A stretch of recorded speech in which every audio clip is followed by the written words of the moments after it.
Olá, bonjour! Hoje recebemos aqui no estúdio da RFI em Paris a Karina Quintanilha. Ela é pesquisadora em Sociologia da Universidade de Campinas e advogada especializada em migração.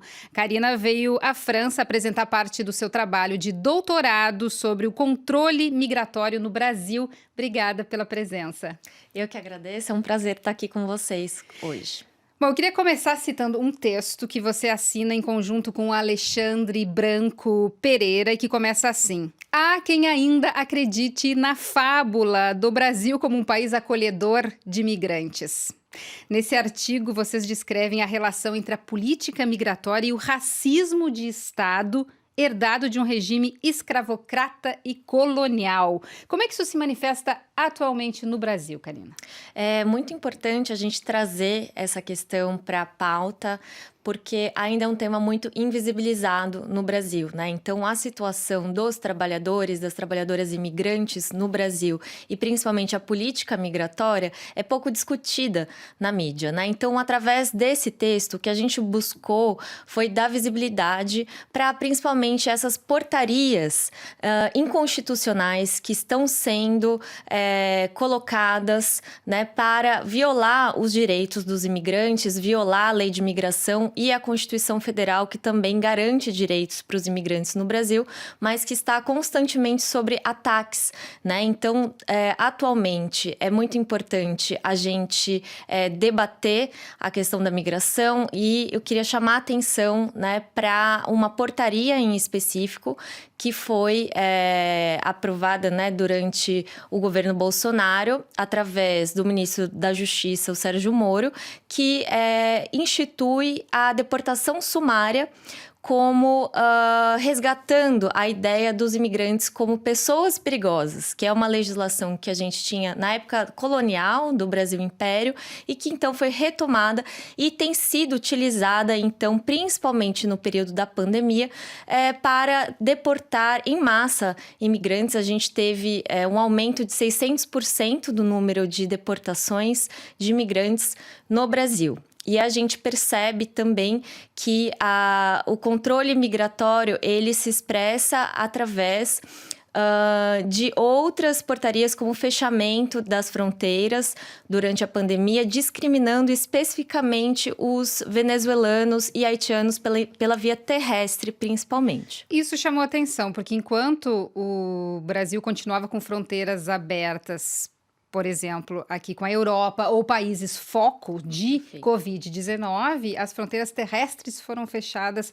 para essas populações. É isso que vocês denunciam? Exatamente. Uma das primeiras medidas do governo Bolsonaro durante a pandemia não foi o controle sanitário com relação à entrada de imigrantes dos países que eram foco naquela época da Covid-19, né? Principalmente os países europeus e Estados Unidos. Não houve nenhuma preocupação, nenhum tipo de controle com relação à entrada desses migrantes, mas sim, principalmente na via terrestre, que são as pessoas em situação de refúgio, né? Principalmente ali a entrada na fronteira da Venezuela com o Brasil.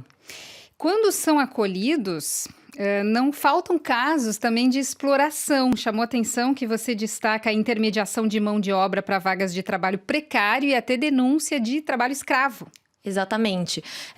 A gente está muito preocupado com o aumento de denúncias relacionadas a trabalho escravo envolvendo imigrantes no Brasil e principalmente imigrantes que foram interiorizados pela política do próprio governo Bolsonaro junto com as Forças Armadas e junto também com um conjunto de empresários que fazem parte dessa política. Então, essas denúncias que têm chegado causam uma preocupação muito grande para a gente que trabalha com direitos humanos e está também buscando denunciar essa situação. Essas pessoas que chegam, que já estão em situação de dificuldade e ainda enfrentam a discriminação. Em resumo, é isso. Exatamente, porque esses imigrantes acabam sendo interiorizados para cidades que muitas vezes não têm nenhum histórico ou nenhuma política pública para acolher esses imigrantes, para receber e poder fazer um acompanhamento, um monitoramento da situação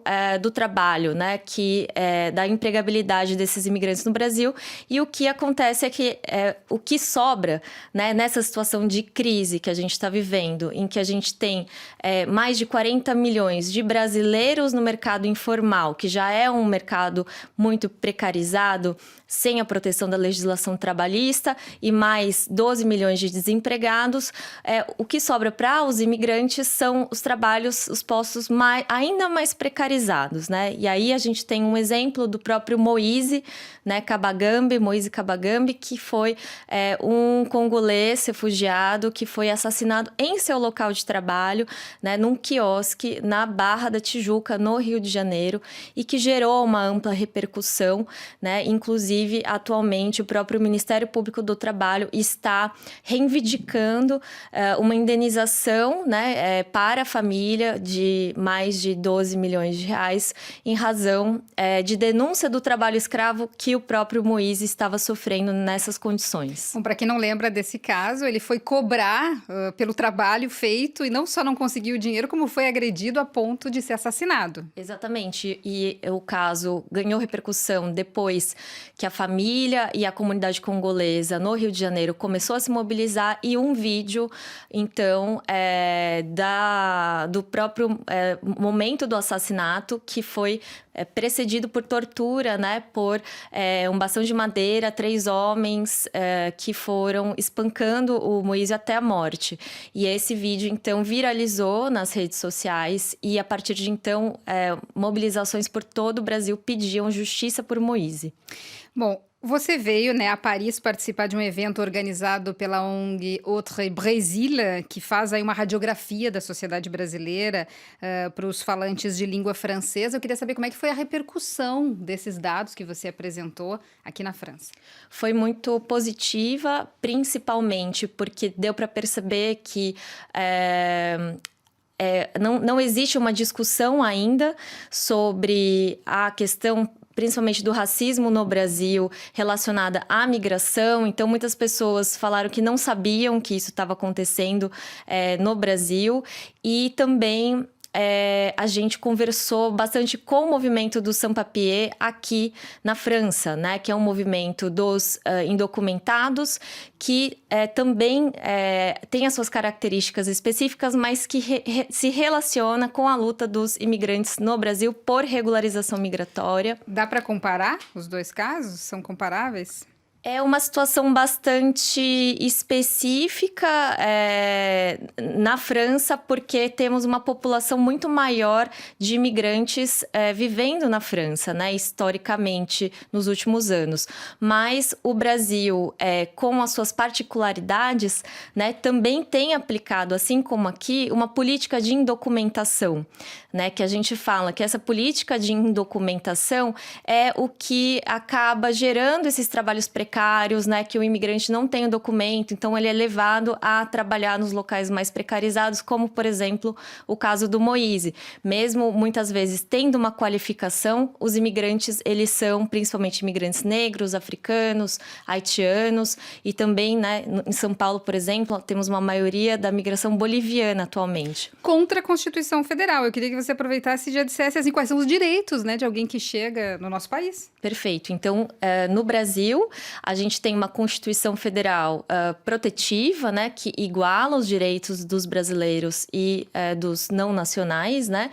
E em 2017 conquistamos a Lei de Imigração, que veio a substituir o Estatuto do Estrangeiro, que é uma legislação da época da ditadura, que tratava o imigrante sobre uma ótica da segurança nacional e que demorou todo esse tempo, mais de 20 anos, para a gente conseguir derrubar, então, esse Estatuto do Estrangeiro e, finalmente, conquistar uma regulamentação, né, do que prevê a nossa Constituição. Então, atualmente, os imigrantes no Brasil têm direito a se manifestar, têm direito à participação política, a se filiar em sindicatos, em movimentos sociais. Então, a gente acredita que isso também foi muito importante para gerar essas mobilizações frente a esse racismo estrutural que existe no nosso país e frente a essas violações de direitos, né, que a gente tem buscado denunciar. Bom, fica aí então o alerta da Karina Quintanilha. Muito obrigada pela tua presença aqui na RFI hoje. Eu que agradeço, também convido todo o pessoal que está assistindo, que está acompanhando o programa, a seguir as nossas redes do Fronteiras Cruzadas. Também faço parte de um fórum lá na Universidade de São Paulo e fico à disposição para a gente seguir o diálogo. Obrigada, parabéns pelo trabalho. Obrigada.